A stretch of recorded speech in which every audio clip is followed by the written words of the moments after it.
l'AGB, dont le responsable en fait est Sergio Sevilla. Et en fait, bon, c'était pour faire le point. En fait, c'était l'occasion de réunir, ce qui n'était pas idiot de la part de Sergio, de réunir les trois vice-présidents transport, donc Ligurie, Piémont et Provence-Côte d'Azur. D'autant plus que avec les élections de la Ligurie, je ne connaissais pas, on n'avait pas eu l'occasion de rencontrer le nouveau vice-président transport de la région Ligurie. Donc, il y avait le maire de Limone, il y avait le maire de Saorge, il y avait le maire de Tende, et puis il y avait ensuite des associations franco-italiennes. Voilà. Je sais pas si elle est venue. Il y avait des copines, mais je ne sais pas si Bercy, ils ont venu à Bercy tard. voilà. Et du coup, c'était l'occasion de faire le point là où nous en étions sur cette ligne. C'était l'occasion aussi d'aborder les aspects liés aux travaux sur le tunnel routier, à l'image de ce qu'on a pu discuter hier, non pas sur la finalité du tunnel ou pas, mais plutôt sur je dirais, les conséquences périphériques.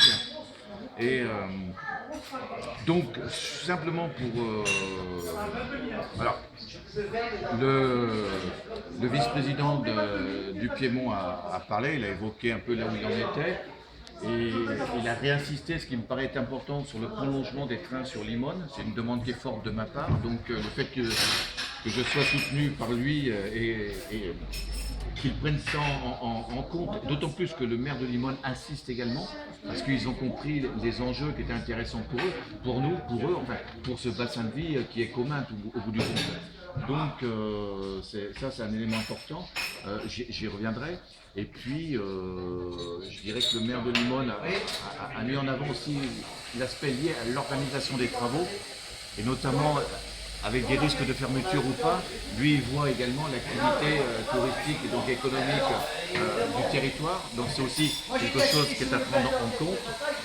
Et puis, bien sûr, on a parlé du financement des travaux. Bien.